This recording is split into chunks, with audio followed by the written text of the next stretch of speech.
all of you to today's Gems from the Wisdom Traditions, a conversation circle amongst all of us who have so much life wisdom to share with one another.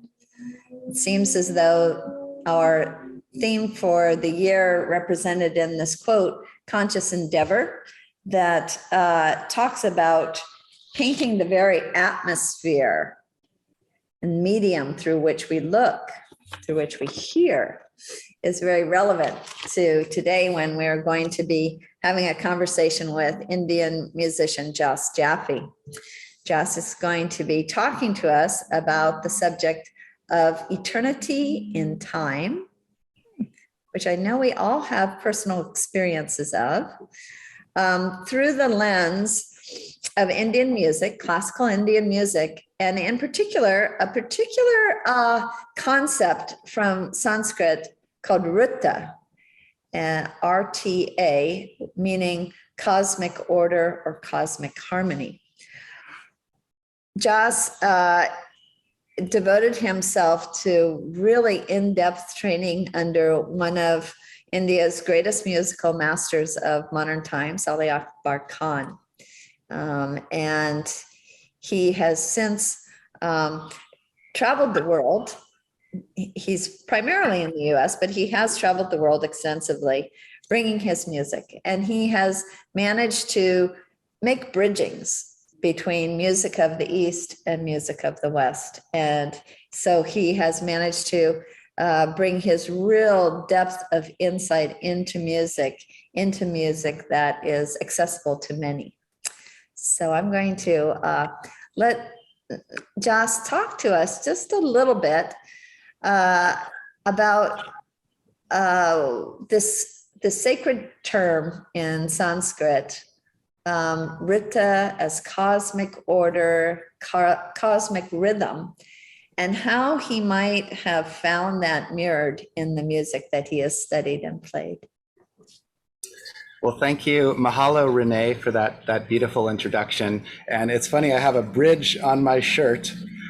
She was talking about bridging. And then this is the Warriors. It's from when I lived in the Bay Area. So it says the Warriors in kanji. So, or in Chinese character. So I guess I'm wearing the right shirt for this presentation. And that's an incredible question that Renee asked me. And because I'm right here in this moment, I'm going to perform tonight. I think I'm going to let my hands do the talking.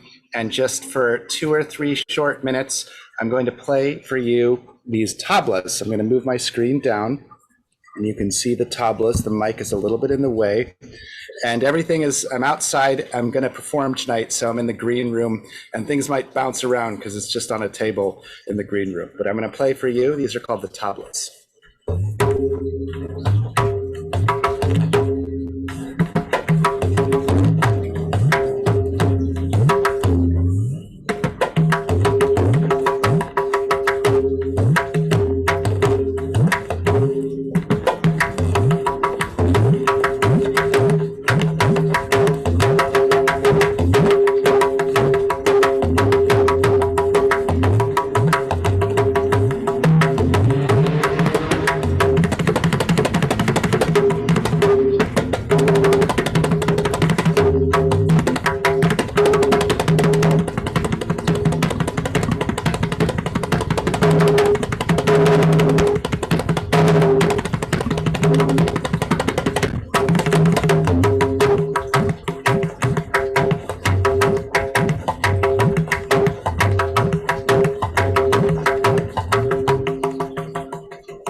So that was a short introduction on the tablas.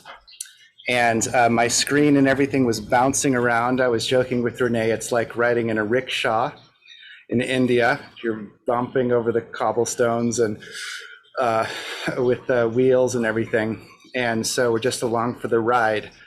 And the concept of rhythm, there's so many ways that we can describe it. And so this word Rita, R-T-A, it's a Sanskrit word, and it's there's a thing called Indo-European language group, right? And the there's no one Indo-European language group that anyone has found. It's sort of inferred. So it's a mystery. We don't know exactly what it is or what it isn't. But we do know that certain words in Sanskrit have come to all the different languages around Europe, most of the different languages around Europe. For instance, the word sukha means sweetness, and it's like the French word sucre, or sugar, right? And rita is another word like that, where the word rita is related to the word rhythm. And as so many things in Sanskrit, one word can mean many, many different things, right? So the root of the word is like a root of a tree, and then there's all these branches, so for instance, the word nityam means eternal, and but it also can mean the ocean, right? And if you're the beautiful, lucky people that are in Hawaii, you go down to the beach and you look out at the ocean, and it could very well be eternal, right? You're not going to get in the water and swim to the next place. Maybe you could swim across the Molokai Channel or something, but if from a human perspective, the ocean is eternal, right? So Sanskrit has this very poetic way of describing things with its language, and so the word rita, meaning this cosmic rhythm or harmony. And there's just so many ways that I could look at it and describe. Kind of what I want to do is have Renee, we had a wonderful dialogue about a week ago, and she specifically asked me these questions. And because it's a huge concept, and I'll just really briefly say, I wrote an article for LA Yoga Magazine, which Renee put in the description for the class. And it talks a lot about that, the way the body has its own rhythms, right? We have the circadian rhythm from day to night, okay? Women have cycles of menstruation. There's even the cycle of breathing, right? We have to breathe in, we have to breathe out, or we'll die. So we have short rhythms, we have fast rhythms, we have long rhythms, we have slow rhythms, and the body would literally die without taking part in these rhythms, the sleep rhythm. So even the heart beating, right? That's the most crucial rhythm of all for us to survive. So our body is literally this rhythmic instrument, right? On a very physical level, the body. And then there's many different ways to look at that. The brain has rhythms. And that was the point of the article that I wrote, is what's called brainwave entrainment. So for instance, when you're in meditation, the brain waves slow down and they get really long, right? And those are the delta and the theta waves. And then when you're in a more alert state or a stress response, they get much faster, and all the places in between. So we're very complex beings, very, very complex. And even if you don't know anything about rhythm at all, in fact, there's like a joke, everyone's like, I have no rhythm, I can't dance, I don't know how to play drums. And, I'm like, well, you're doing actually a pretty good job because you're alive.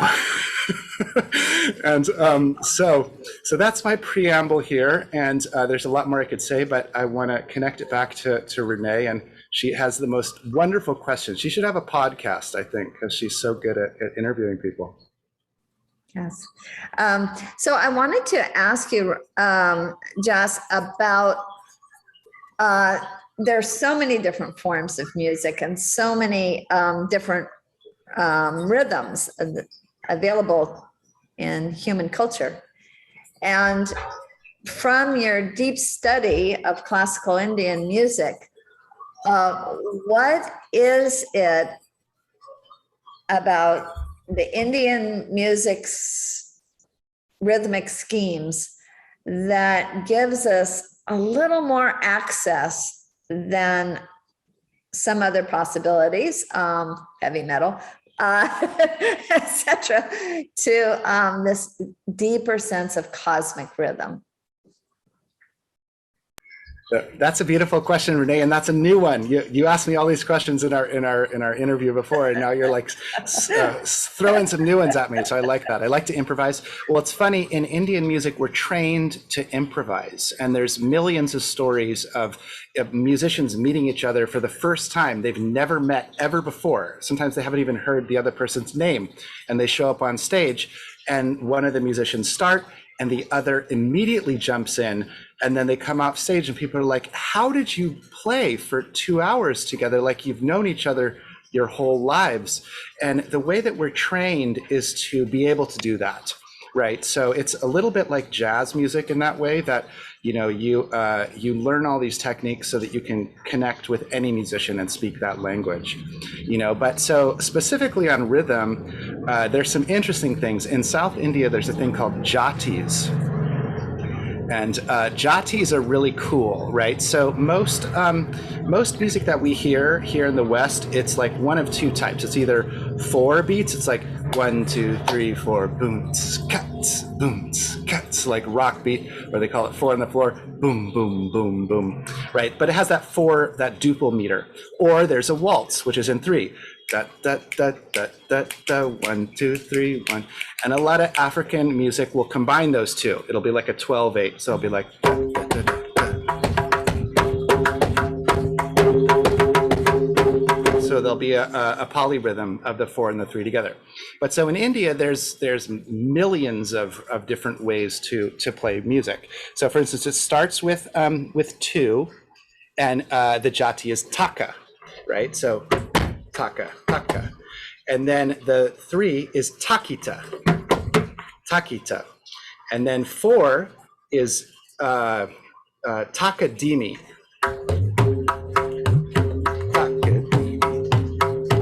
And then 5, okay, does anyone know what 5 would be? Just gonna put it out there. So 2 was taka, 3 was takita. What do you think 5 would be? Taka takita. Very, very good.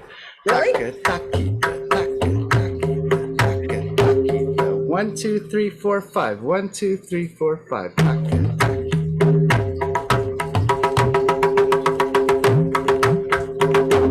And that's a really fun rhythm to play.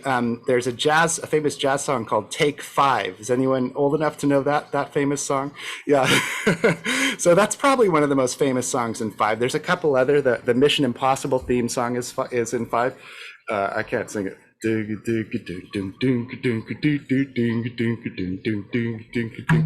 And then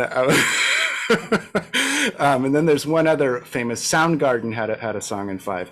So 5 is a beautiful number. We have 5 fingers, right? And then 6. What do you think 6 would be? Takita, takita, takita, takita, takita. And that's the waltz beat.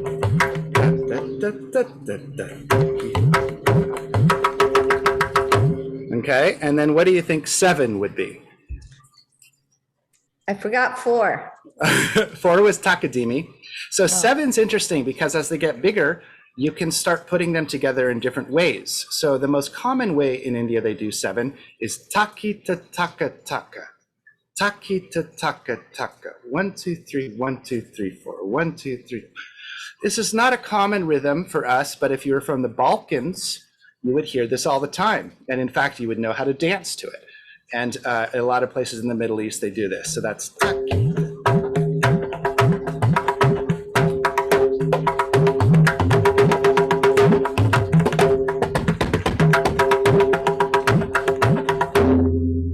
It can also be reversed. It can go taka, taka, takita, taka, taka, takita. Has a little more driving feel when it goes like that.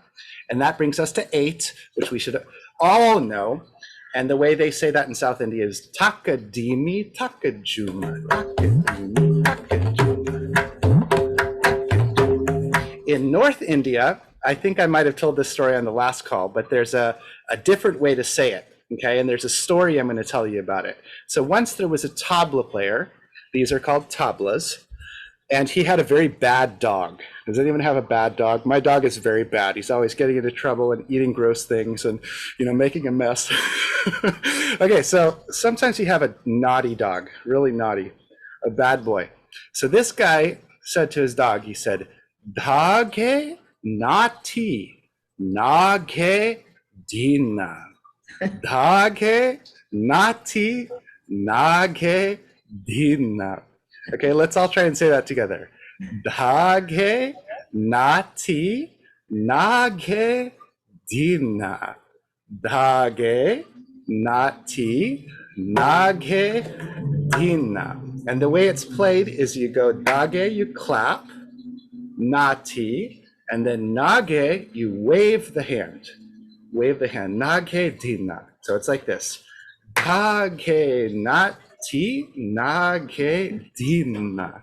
Dage nati, nage dina. Dage nati, na. Let's all try and say it. Dage nati, nage dina. Dage nati, nage. Think of the story if you forget. Dage nati, nage dina. Dage nati, nage dina. 1, 2, 3, 4, 5, 6, 7, 8. Dage nati, nage, twice as fast. Dage nati, nage dina. Dage nati, nage dina. Dage nati, nage dina. Dage nati, twice as fast. Dage nati, nage dina. Dage nati, nage dina. Dage nati, nage dina. Dage nati, nage dina. Dage nati.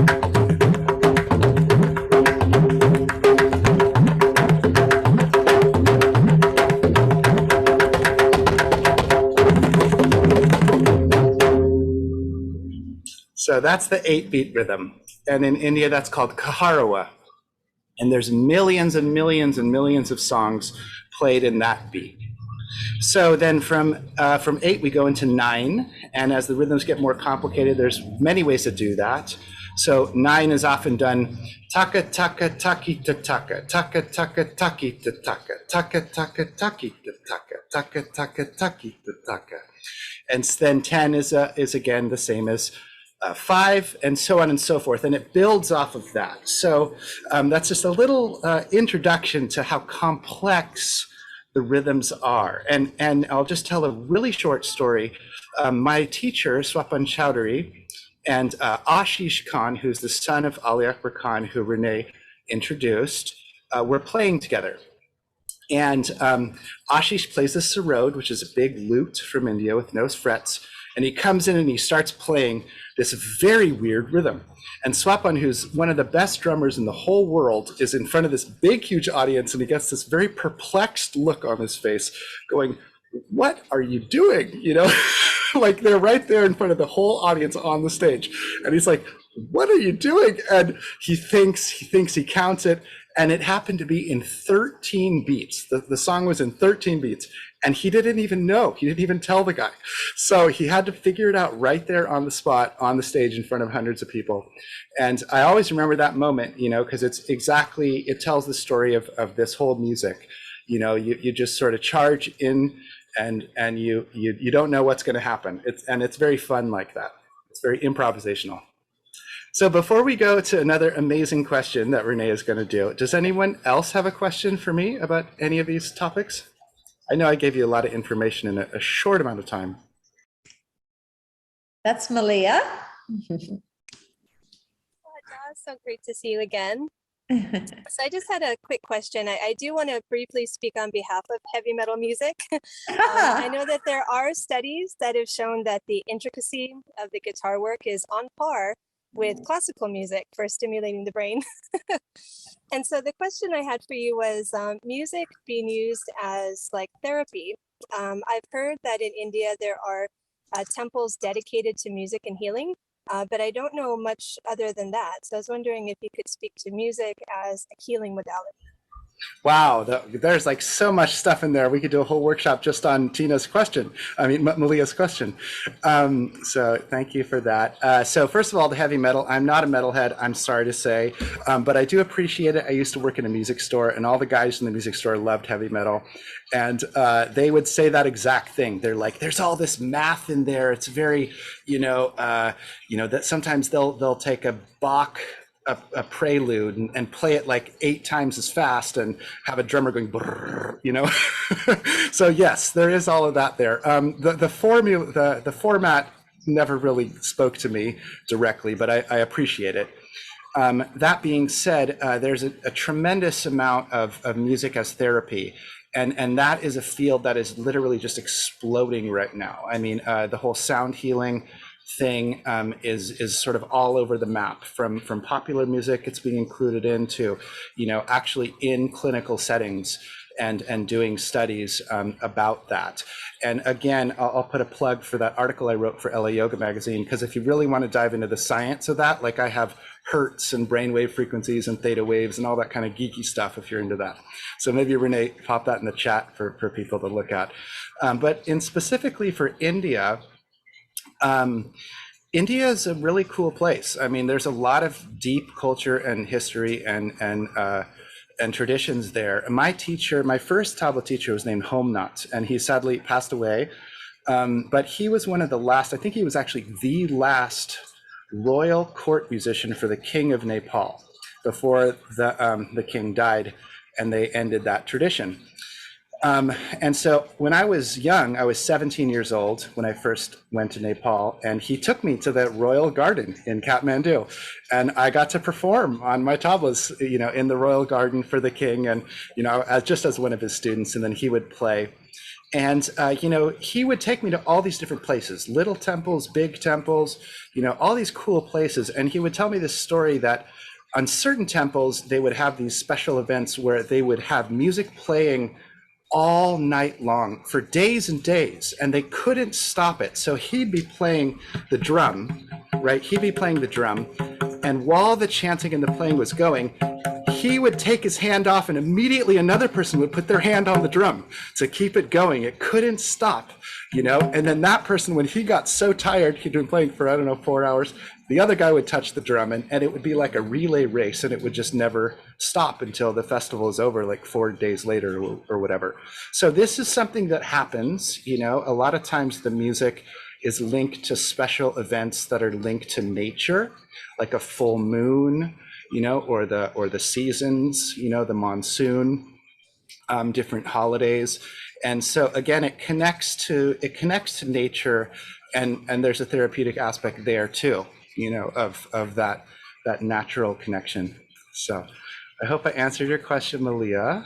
I think with our topic today of eternity in time, it would maybe be interesting to look at, and I think probably everyone here has had experiences of being involved in something in our lives, and usually something uplifting, not always though. And there's a shift. And instead of us being trapped in this minute, in this second, in this ding, ding, ding, ding kind of time, we are in a more timeless zone, in a more eternal state. And it has even been said that you could look at divinity in 3 different ways. You could look at divinity as abstract, absolute spaceless, that is endless, absolute abstract time, so duration, and also eternal duration, and absolute abstract motion. Those were the 3. So absolute abstract space, absolute abstract motion, and eternal duration. And those are all ways that we could kind of have a sense of the divine.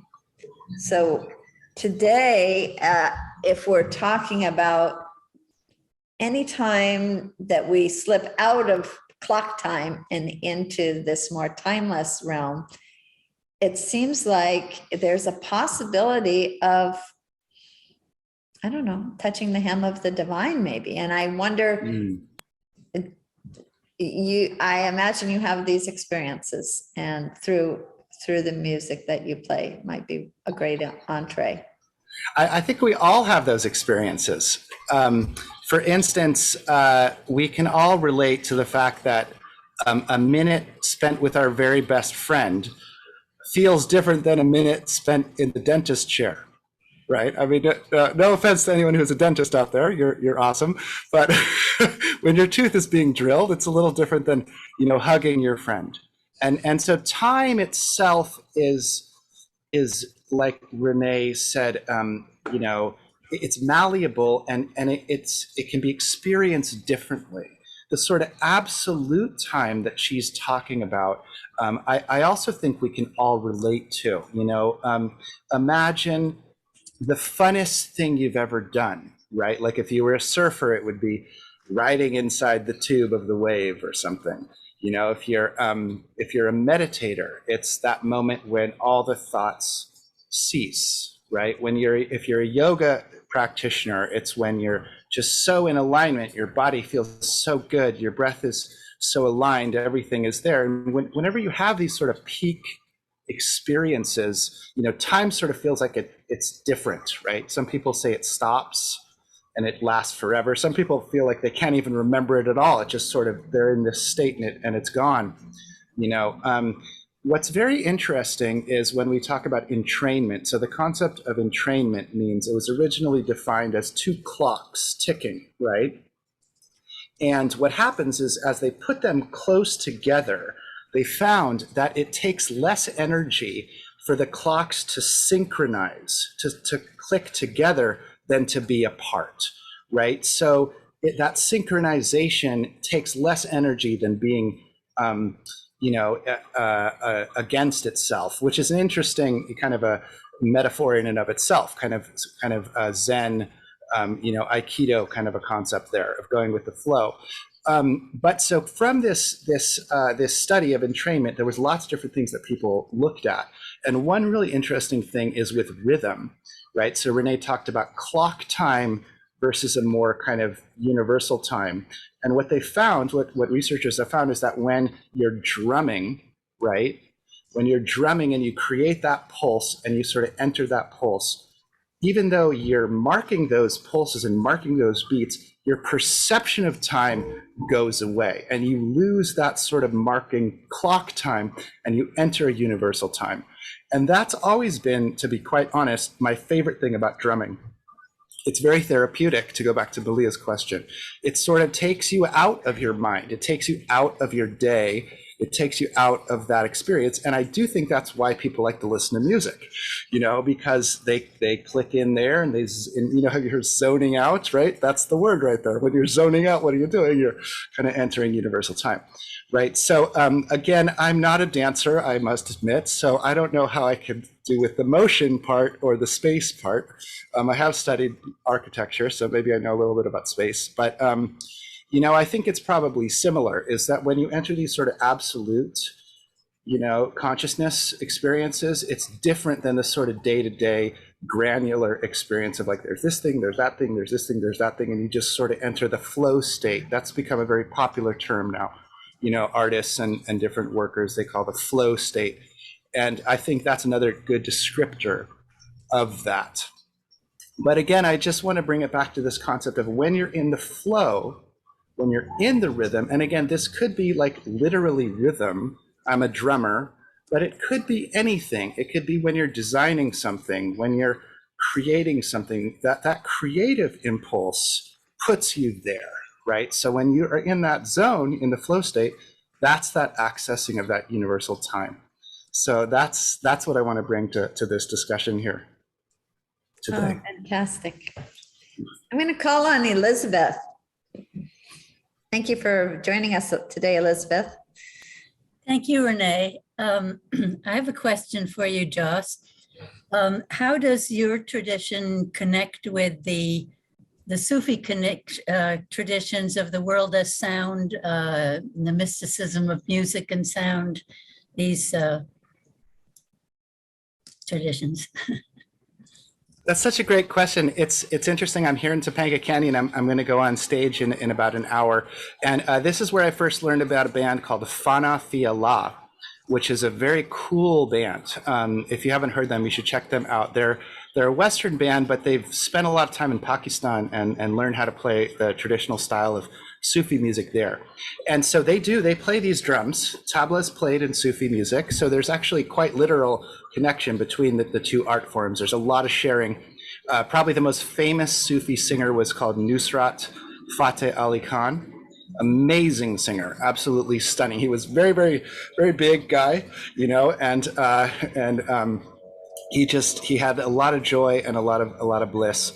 And so, you know, the Sufi concept is, you know, I mean, I guess this is getting kind of more into spirituality a little bit, but like I feel like the mystical traditions of all the different paths kind of connect in a certain way. Like if you're talking about Kabbalah in Judaism, or in Indian mysticism, or Sufi is Islamic mysticism, you know, like, or Buddhist mysticism, like they kind of connect in that sort of way of just being, you know, really free and opening the awareness and the perception and the consciousness, you know. So there's a lot of connections there.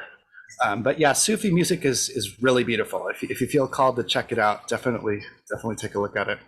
I'm thinking more in terms of the cosmology of sound, where we've often seen the world as light, as that kind of energy.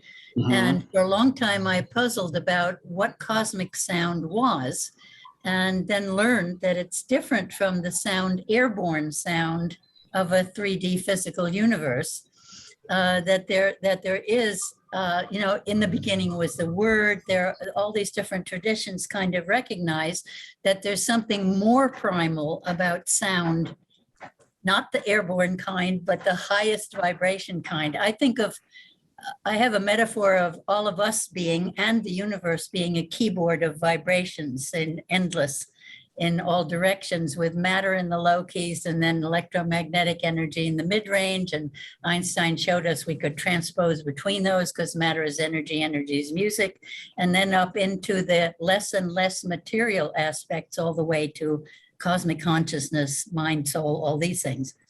And so that my interest is in, are those highest vibrations sound rather than light? And this kind of question. That's really quite beautiful, Elizabeth. And I have to just preface any answer with, I'm just a humble tabla player. You know, I don't really know the answer to any of these, you know, deep questions. But I was just, while you were talking, looking up. There's a Sufi master called Hazrat Inayat Khan. He was the original. Yeah, and he has a number of books on music, which I'm almost certain can the mysticism of sound and music. Exactly. Yeah, can answer it better than I can. But you know, from my personal experience in my tradition, there's a concept in Indian music called anahata nada. And when is in front of a word, it means without, right? So anahata nada means the unstruck sound. So nada is the sound. And it's a very deep concept that there's a sound without a sound, right? The sound before the sound. And there's all sorts of stories and legends and songs about Anahata Nada. And that from a musical perspective, you know, because Indian music is very spiritual, like that's even more important than the actual sonic sound, is the Anahata sound. And so I see my friend Bob shaking his head. Do you want to chime in on this here? To unmute yourself. You know, when you talked about anahata, it was interesting because I kept thinking of the Buddhist tradition, and they say sound does not come from sound. Sound comes from no sound. And no sound, stillness, silence. And in some of the tradition, the Dogen says that it's not the ear going out to the sound, it's a sound coming to the ear. That sense of silence that isn't necessarily silent, but it's not sound coming from sound.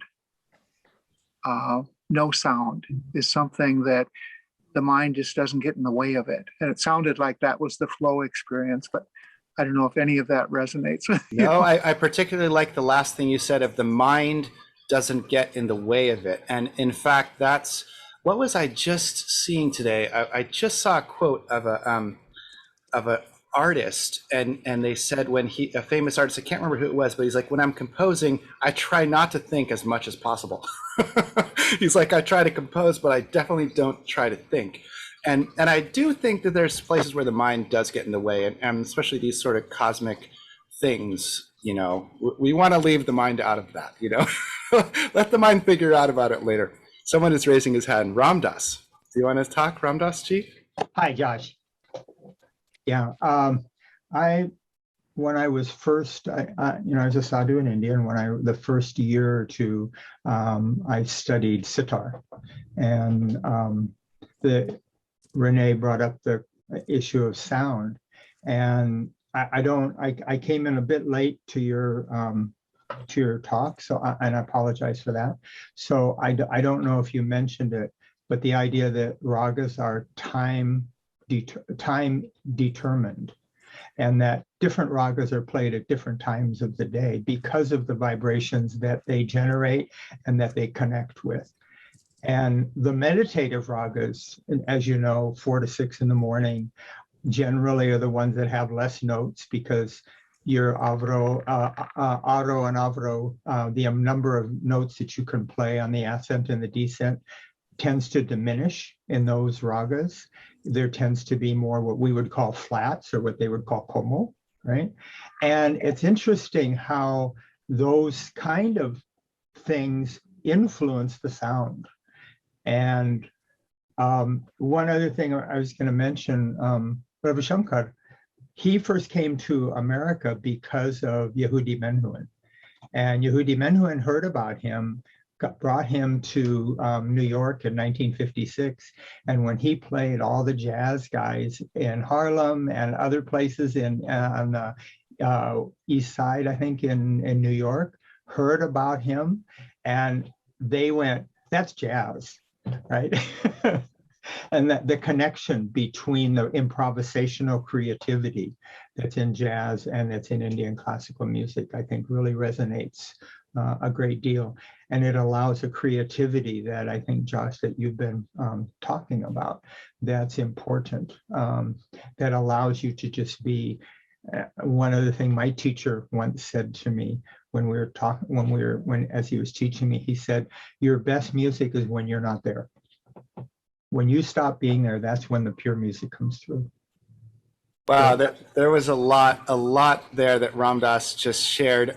He could be teaching this workshop, apparently, and he has quite a lot of cool experiences. Yeah, we hadn't gotten into. I sort of briefly touched on the times of the day, but honestly, that's the thing that got me into Indian music. I'm like, whoa, there's a different melody at sunset than at sunrise than at afternoon. I'm like, that's crazy. I mean, you know, and it actually is there. I mean, it's really unique to listen to a sunset raga. And, you know, like for me personally, when the sun goes down, there's sort of a nostalgic feeling, like the day is ending. And that's exactly the way they describe the melody. Like the birds are going home to the nest, the animals are going, there's a sadness, a little hint of a sadness in the air, you know, going down. Whereas in the morning, when the sun is rising, there's this anticipation. You know, it's cold, it's fresh, everything is new, the newness of the morning, you know, and you could hear that in the music. So like what Ramdas was talking about. And that hour from the 4 to 6 is called Brahma Muhurta. And it's the time when it's most powerful for the spiritual practices of the day. And just the last thing I'll say is that with Ravi Shankar, my first concert of Indian music ever was in San Diego with Ravi Shankar. And I was very embarrassed because I fell asleep about 10 minutes into the concert. I was so embarrassed, and I woke up, and my teacher was there, Montino, who taught me when I was young how to play, and he said, no, that's actually good. He's like, in Indian music, if you fall asleep, they consider it a great honor. So I'm like, really? You're like snoring away in the front row, and they're like happy with that? They're like, yeah, absolutely. And I didn't really fully believe him, but I looked in these books, and it was totally true. It was like, and so it goes back to Renee's initial question of the meditative aspect of this. And so what I'd like to say about that is music starts from alap. Indian music starts from alap. And again, you have that A word means without. So it means without rhythm, right? So if you listen to Ravi Shankar or any of these master musicians, the music starts very slow. First, they pluck one note and it rings out. And then they pluck a second note and it rings out. And slowly they add, and slowly it builds, right? It comes out of this void, like what Bob was saying, the unstruck sound. And it slowly gets faster, and then rhythm comes in, and then it gets even more fast, and then it gets faster and faster and goes to these different, you know, permutations of rhythm until at the very end it's almost like a frenzy. It's so fast, you know, you know, and then it finally ends in this big kind of explosion, and it's kind of like this whole cosmic thing, you know, of how it comes out of the void and creation, and then it happens, and then it's done. And so I've always loved that. Like Indian music is like, it's kind of, you know, you talked about heavy metal. It's very punk rock in a way, right? It's like they don't have 3-minute, you know, radio friendly songs. Josh, as you were talking, I thought of something. The first time I heard Ravi Shankar live was in 1969 in Benares, and they would have an annual music festival, and he was supposed to play that night. Ali Akbar Khan was there, Ala Raka was there, and Vilayat Khan, the sitarist, Vilayat Khan, performed. Ravi Shankar was supposed to show up at 9 o'clock, and he was supposed to play from 9 to 11. 9 came, 10 came, 10:30 came, and he came in, he came on stage, he apologized. He said, I was someplace else. I took this long train ride. I just needed to take a nap. I will make it up to you. He started playing at 11 and he played until sunrise. And the beautiful thing, and wow. I'd like you to comment on it. I mean, this timelessness, and everybody sat there the whole time, you know, no movement. And the thing that I'd like you to comment about is, I think, the importance of the silence after the musician plays. Traditionally in India, clapping is disrespectful because you want the music, as Joss was saying, the music is to change you. The music is to put you inside. The music is to internalize you, not to get you excited, but to get you deep. Yeah, that's a beautiful question, and I think that's true in a lot of ways. You know, there's also different styles of Indian music, right? Like I think one of the main things that you're touching on here is sort of a more ancient style of music called Drupad, which the whole purpose of was to basically put you in a state of meditation. It was a very yogic style of music. It's very ancient, you know, but there are lighter styles that are, you know, romantic. Khayal, for instance, literally means flights of fancy or improvisation. So there is a lighter side, but yes, you're absolutely right about that. And I just want to say one thing about the longest show I ever played was 5.5 hours. And I played at a festival in Northern California, starting at midnight, and we played until the sunrise at 5:30 a.m. And I was playing the bass at the time. And after playing for so long and being sleep deprived, I entered this totally different reality. Like it was a completely different reality. And it wasn't like we were even playing music anymore. It was like we were sort of shooting these like laser beams of energy around. I wasn't even like playing bass lines. I was just going, do.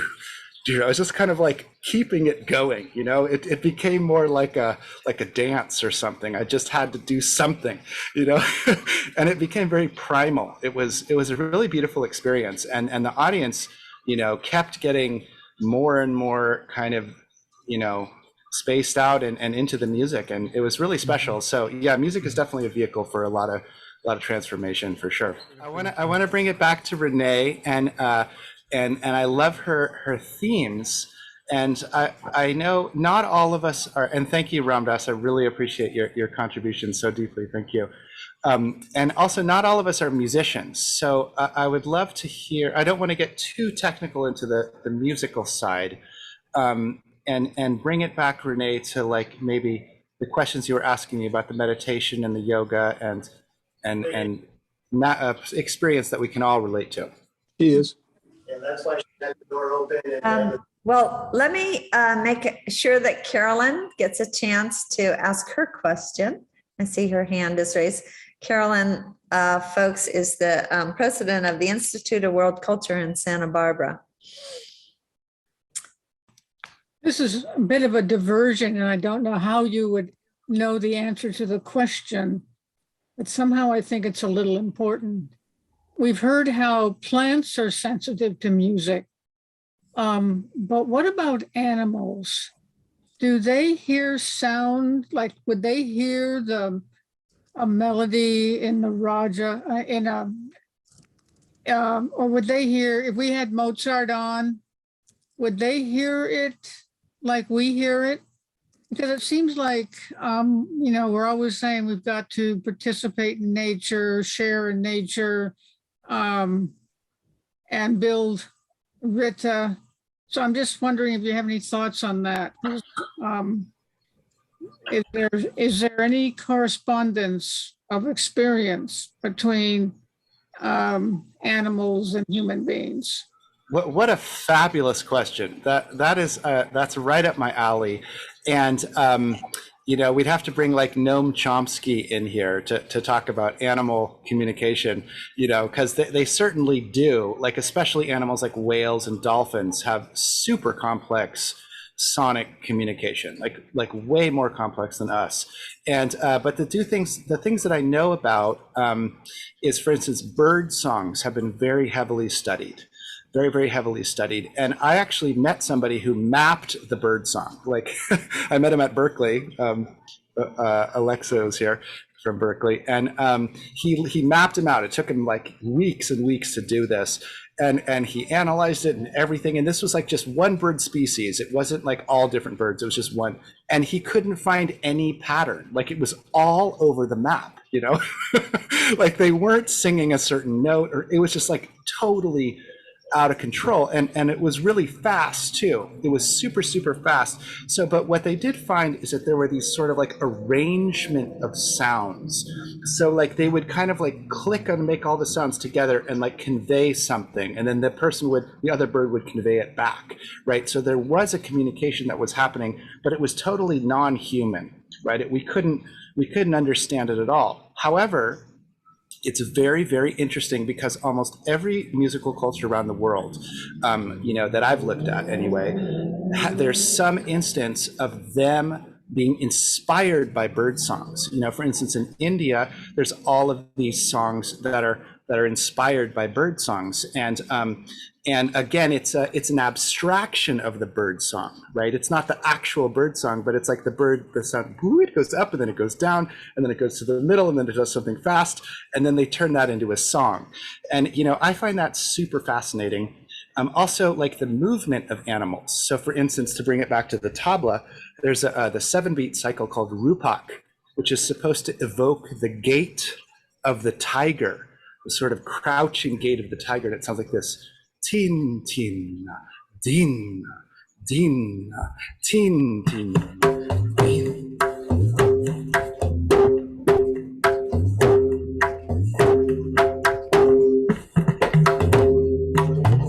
Right, see the tiger's going through the brush. Din, din. And then there's another beat, japtal, which is 10, and it's supposed to evoke the gait of the elephant, right? And it feels very different. It's din, din, din, din, din, din, very heavy, right? 1, 2, 3, 4, 5, 6, 7, 8, 9, 10. Boom, boom, boom, boom, boom. So you can hear this, this elephant crashing through the jungle. So that's so that's some ways that the animal world has influenced the human world. And, to answer your question the best way I can, I think that's sort of the best we can do in a way, because we're humans. We're not animals, and at the end of the day, our perception has to do with our human body, our human ears. So for instance, a dog ear can hear all these sounds that like we can't hear, right? There's whistles that you can't hear that drives all the dogs totally crazy, and so they hear different sounds that we do, and animals, like, they see different sounds, like bees see in ultraviolet, dolphins use echolocation. I mean, it's like, it's a totally different reality. Like, it's so different that it's actually really hard for us to even comprehend at all what they're doing. But, you know, again, there's a lot there that I just don't know. I'm not an animal scientist, but there's a lot of juicy stuff there for sure.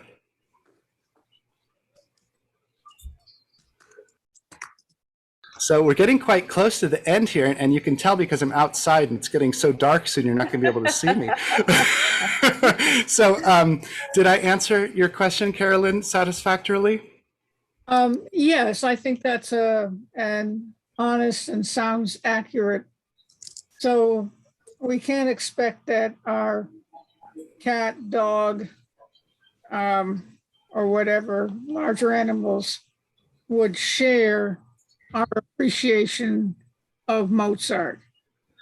Yeah, it's a really good question. You know what? I want to look into that because I do believe that certain music is more appealing to animals than others, like classical music, for instance, versus say heavy metal. I do know that music with very, very low frequencies is very disturbing to animals, like all this kind of EDM kind of music that's popular now with these giant bass lines. You know, mostly the animals are like, "Get me out of here!" It sounds like an earthquake, you know. But but classical music is very different, and also the way classical music is similar to bird songs in a way, because if you look at the way classical music is composed, Western classical music, it doesn't repeat a lot, right? It changes and goes to the next piece, and then it goes to the next section, and it's always sort of evolving. And that's one of the reasons why they say it's good for your brain, because it's sort of just, it's this journey that you're on. And Indian music, again, is very similar to that. You know, it sort of opens up and it has a flow to it. The last thing I'll say here is that most modern music is quantized and also tuned. It's auto-tuned, right? So the different resonant frequencies are not the same, and the rhythmic movements are not the same as a natural movement. So for instance, the heart is not beating at the same pace. It actually moves a little bit. It's a little bit faster. It's a little bit slower. It's always changing, right? So there's this organic quality to ancient music that's different than what's happening now in modern music. Yeah. Thank you. Carolyn, I want to remind you of a passage from Shakespeare, and it's when Lorenzo is speaking to Jessica. How sweet the moonlight sleeps upon this bank. Here will we sit and let the sounds of music creep in our ears, soft stillness, and the night becomes sweet touches of harmony. And then he says, do but note a wild and wanton herd or race of youthful and unhandled colts, young horses, fetching mad bounds, bellowing and neighing loud, which is the hot condition of their blood. If they but hear perchance a trumpet sound or any air of music touch their ears, you shall perceive them make a mutual stand. Their savage eyes turn to a modest gaze by the sweet power of music. Oh. Wow, that is amazing, Renee. That is, again, Shakespeare is a total genius. So again, we are in awe. Yep, that's Merchant of Venice. Oh, well, we are in awe, Joss, of... it's my pleasure. It's my pleasure. I hope you know that we're also appreciative of you. I am super appreciative too. And I just put a link in the chat, my most recent song, and it's relevant today in a number of ways. One, because Still and Moving Center is from Hawaii, and the song is called Kauai Daydream. It's very ambient and dreamy, so I hope you all listen to it and zone out, as it were. That's the new term for tonight. Enter the timeless space. I put this song on repeat, and I love it. It gets me good to go to sleep. It's with a Grammy-winning Hawaiian slack key guitarist. So it mixes that with ingoni, which is an African harp. It's very pretty. So can you see us out with a little music, Joss? Okay, you wonderful, beautiful people. Aloha. I hope you're kawaii daydreaming it up wherever you are. And thank you for your questions. Please feel free to contact me with any other questions. And if you do social media, although my friend David finds out that I'm not good at responding to messages on social media, but I'll be happy to like your post and follow you and all that kind of stuff. But if you want to contact me, please send me an email or call me. And it's just been a real pleasure. So thank you all. Mahalo. And I want to play a little drums. Yes, sir. Thank you very much. Thank you. Thank you. Thank you. Thank you so much. Okay, here's a little tabla for you.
Have a beautiful night, everybody. It's been a pleasure. Thank you.